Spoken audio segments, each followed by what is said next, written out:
Hey everyone, this is Adi, and you're listening to the Summer of Bitcoin experience. In this episode, we talk to César Alvarez, a Summer of Bitcoin intern from Argentina and a contributor to Bitcoin DevKit, an open source library to build cross platform Bitcoin wallets. César worked on improving the coin selection module in BDK. Specifically, his work involved adding a waste metric to the coin selection module and using it to minimize fees. Coming from Argentina, Cesar shares his personal experience living in a high inflationary environment and how that attracted him to the principles of Bitcoin. Let's hear it from Cesar himself. Hope you enjoy it.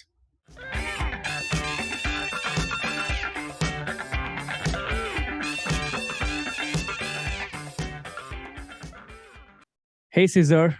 Welcome to the Summer of Bitcoin experience. It's great to have you here. Hello, Adi. Yeah, it's glad to be here. I am glad to be here too. All right. So, why don't we start with a little bit of your introduction? Tell us a little bit about yourself. Okay, so hello everyone. My name is Cesar, and I am a computer science student from Argentina that is currently finishing his degree. And in the beginning of this year, I have participated in Summer of Bitcoin, contributing to the project BDK, particularly to the coin selection module there. So that's all. Cool. So let's start with your journey into Bitcoin, right? When was the first time you heard about it, and how did you stumble down the Bitcoin rabbit hole? Yeah. So I first read about Bitcoin, I think that it was around 2012, in a blog called Sataka. It's a Spanish blog. And there was an article talking about this new currency that could be valued millions in the future, and that was really interesting because it was based in cryptographic technical things. Back then I was in secondary school, so I didn't know a lot about it. And well, the title was really catching me up because it talked about principally it was focused on the value of Bitcoin, like the value in dollars. So that really catch me up, and I tried. I didn't want to fall in that thing just because of the price. So I tried to read all the article, and then I continue with the white paper, trying to understand the principles of it. And when I finished it, well, I couldn't understand a word of the Bitcoin white paper back then because I didn't have any experience related to cryptographic or computers. But when I finished reading it, I told my father to, hey, can you give me $100 to buy Bitcoin? And he immediately answered no, but and that answer stick with me for all the years that have passed, because every time that I saw the new all-time highs of the Bitcoin price and the variations, principally in the price, because in secondary school I didn't have any, I didn't put much effort to investigate more or to just contribute to Bitcoin back then. So I was just looking at the price, and that answer come back to me like, oh, why I didn't buy any of Bitcoin. So I think that that made me to get interested in it, but to evolve my vision from the attraction that the price has had on me to the more technical aspects of Bitcoin and why it was important, and its design and how it was structured. So at the end, I really liked that the answer was no, and I could learn how what was the real value of Bitcoin at the end. Yeah, that's very interesting. So you mentioned, you're from Argentina. And as we all know, like there's so many stories over the last couple of decades about inflation and how that has impacted the lives of people in Argentina. So in that context and with that background, like, why do you feel Bitcoin is important and worth paying attention to? Well, one of the first things that really attract me about it, when about the the the principles of Bitcoin, was that it didn't require any third party intervention. When in Argentina in 2001, yeah, there was an event called Corralito. That's in Spanish is like I don't know how to say, but it's like when you enclose ships in a fence, inside a fence, so it's similar to that.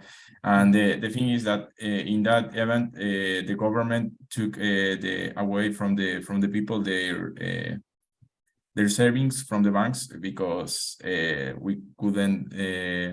Well, I'm not so into it, but I know that at the end the government take the savings of the people, and that was really rude for all the people that was saving money, because we were in a crisis, and at the end the money was from the people. So that really is one of the things that I think that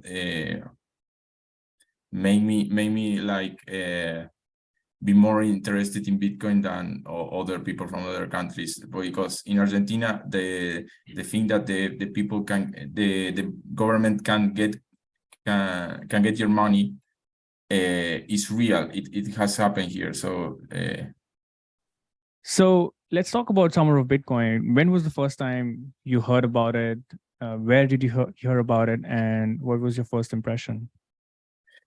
Well, I was trying to, when I finished my secondary school, I started studying computer science, partially because I was interested in Bitcoin and I wanted to know more about it, and to really comprehend the technical aspects of it. So when I started learning, when I was learning about Bitcoin, I decided that I wanted to I discovered that there was people contributing to open source projects that get paid in Bitcoin because they have grants or things like that.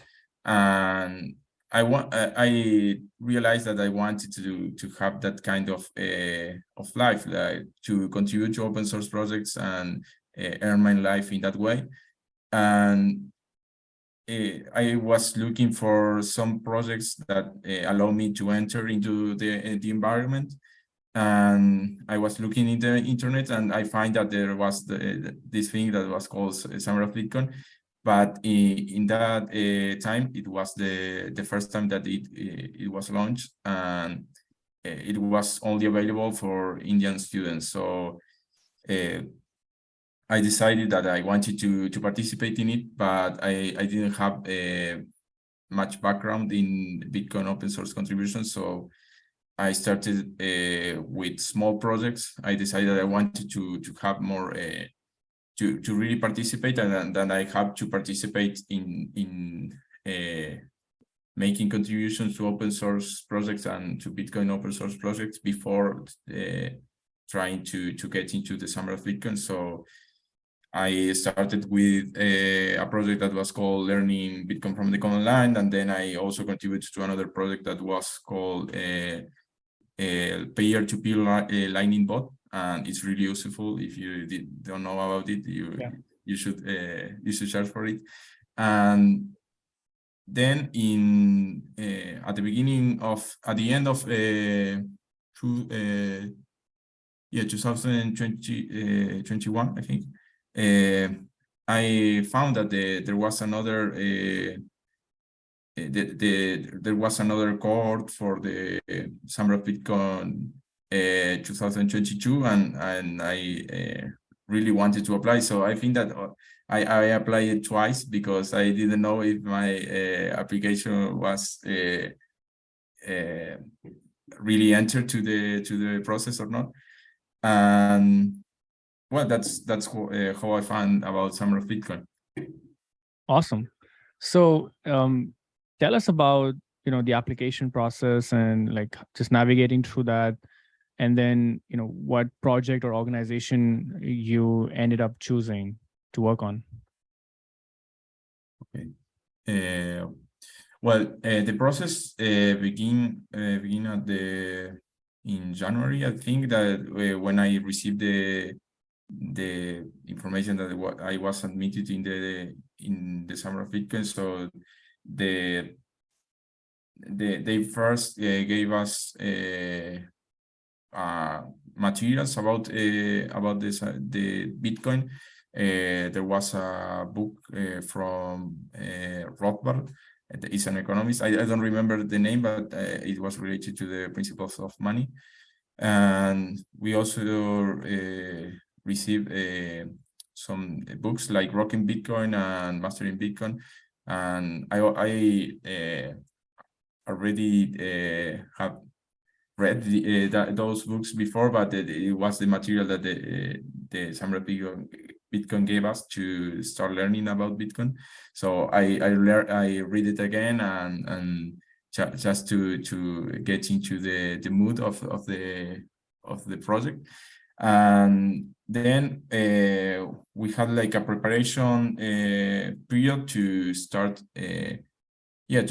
preparing our proposals for different projects. And we had like a list in the site of Summer Bitcoin to just choose what project like us more. And I was already familiar with BDK because I had participated before in a reading club. But I tried to participate in a reading club that was in English, and I didn't have much experience back then speaking in English. So at the end, I quit. But when I was there, I was in a reading club from a BDK group from the BDK community, and I really liked the community there, and I really like the idea of the project because it's a project that is based on that tries to address one of the most interesting things that I think that Bitcoin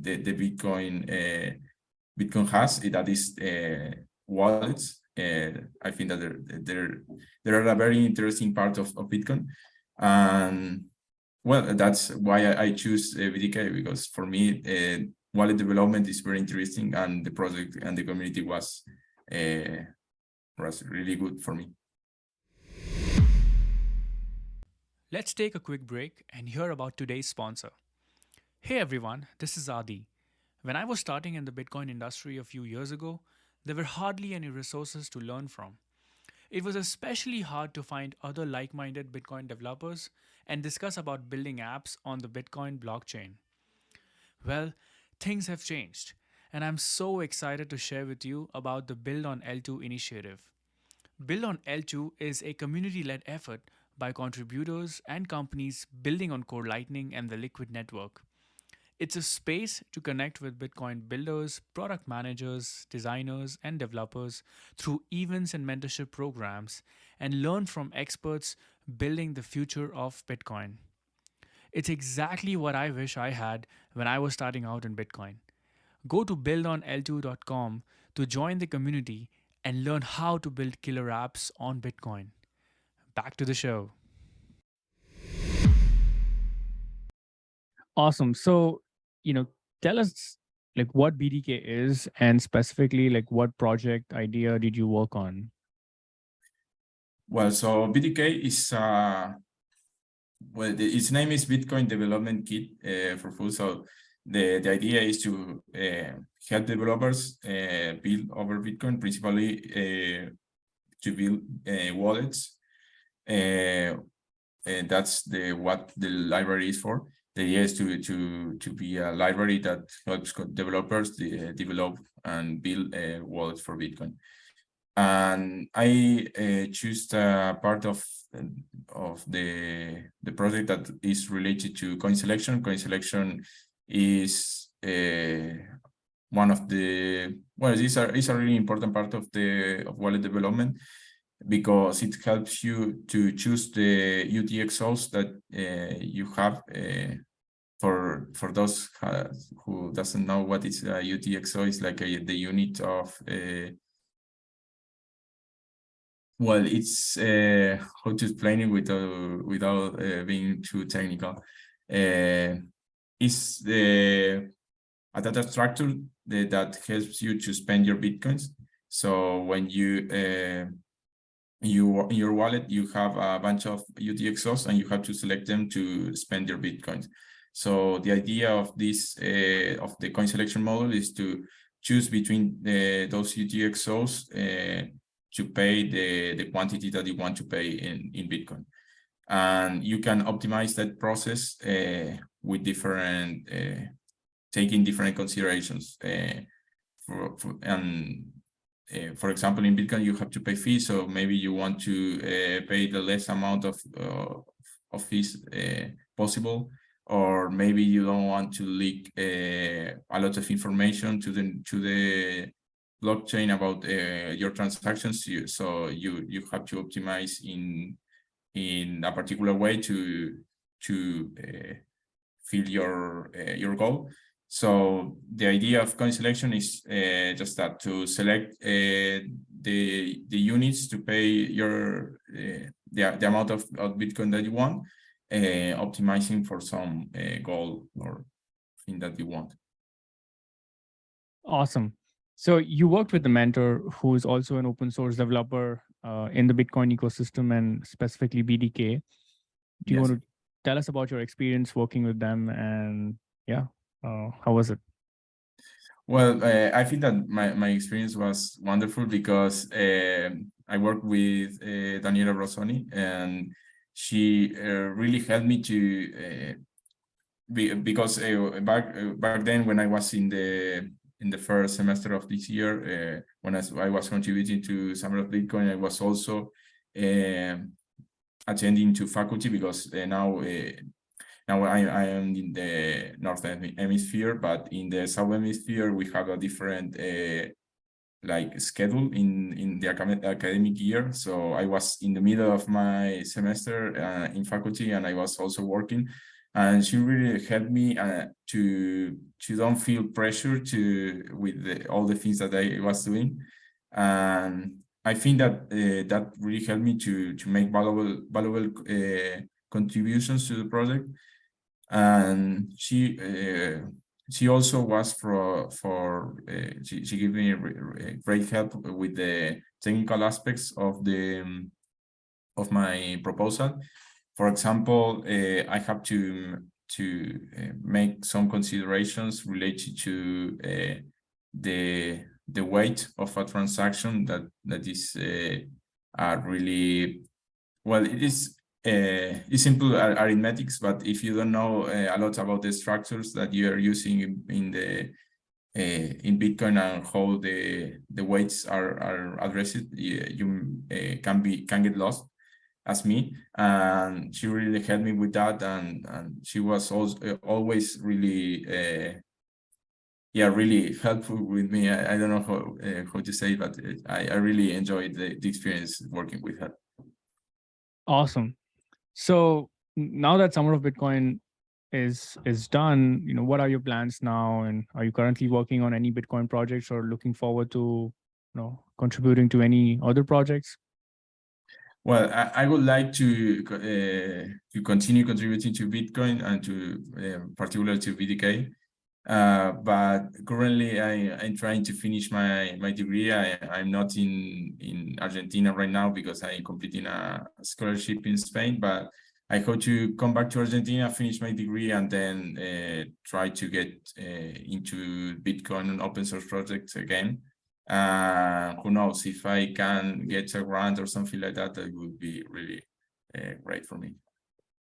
Yes, I'm sure you will. So let's talk about like, there are other young developers out there, other university students, what do you think are the best resources for those beginner developers who want to, contribute to Bitcoin open source? Well, when I started just learning about Bitcoin, it took me a long time because I knew about Bitcoin since 2012, sometime like that, and I started reading about Bitcoin back then, but I didn't really grasp the technical aspects of it until I was into faculty and I started learning about and started reading more about it. And for me, the most helpful things or resources to learn about Bitcoin are well, Mastering Bitcoin, the book from Andreas Antonopoulos, and also Grokking Bitcoin. I don't remember the author, but it's I think that Grokking Bitcoin is more helpful when you want to delve into the technical aspects of Bitcoin, and Mastering Bitcoin is also helpful, but maybe if you don't want to get into the technical, or if you don't, if you are not learning Bitcoin to contribute to it, like just to, you want to learn Bitcoin in a general way, I think that Mastering Bitcoin is a great book for that. And also, I think that there is a good resource in the web that is Learn Me at Bitcoin. That's a very good site that has a lot of information about Bitcoin. It has information for newbies and also for advanced users, and I think that is really a great website. In general, the things that I can, the advices that I can give to students trying to learn about Bitcoin and trying to get into Summer of Bitcoin, for example, is just to find your pace and start doing the things. Like I didn't. I not don't identify myself as a super brilliant person. I'm kind of a slow learner, like a turtle, and I take my pace with all the things that I do. So I knew that I wanted to be to contribute to a Bitcoin open source project, and I knew that I have to gain background in it. So I decided to start learning slow, like reading something about Bitcoin each day, and trying to figure out the things that I didn't understand. So I think that it's important that you find your own pace and don't rush in the process, because at the end you will really appreciate what you have done to learn about Bitcoin. So take your own pace and find your own pace and just start. That's the final advice that I think is more helpful. Awesome. Yeah, those are some really great resources and advice. Mastering Bitcoin by Andreas Antonopoulos, Grokking Bitcoin by Kali Rosenbaum, and finally learnmeabitcoin.com, which is a great website to learn some of the fundamentals behind the components of Bitcoin. And also if you want to learn about how to interact with Bitcoin Core, the project that I first contributed to related to Bitcoin was learning Bitcoin from the command line. And that's also a really good resource to start interacting with Bitcoin Core through Bitcoin Click. Cool. We'll add all of those in the show notes. So Cesar, this was very useful. Thank you so much for spending time with us today and sharing your advice and your experience with Bitcoin. Yeah, I hope to see you contributing more and more to Bitcoin open source. Well, thank you, Adi, for having me here, and I really enjoyed this interview. Awesome. Thanks. thank you for listening to the Summer of Bitcoin experience. I would love to get your thoughts on what else would you like to hear from these student developers and how to make this the most valuable podcast for getting started with Bitcoin open source development. Write to us at hello@summerofbitcoin.org. Can you do us a small favor? Go online and share this episode with at least one friend who you think would benefit from this episode. Until next time.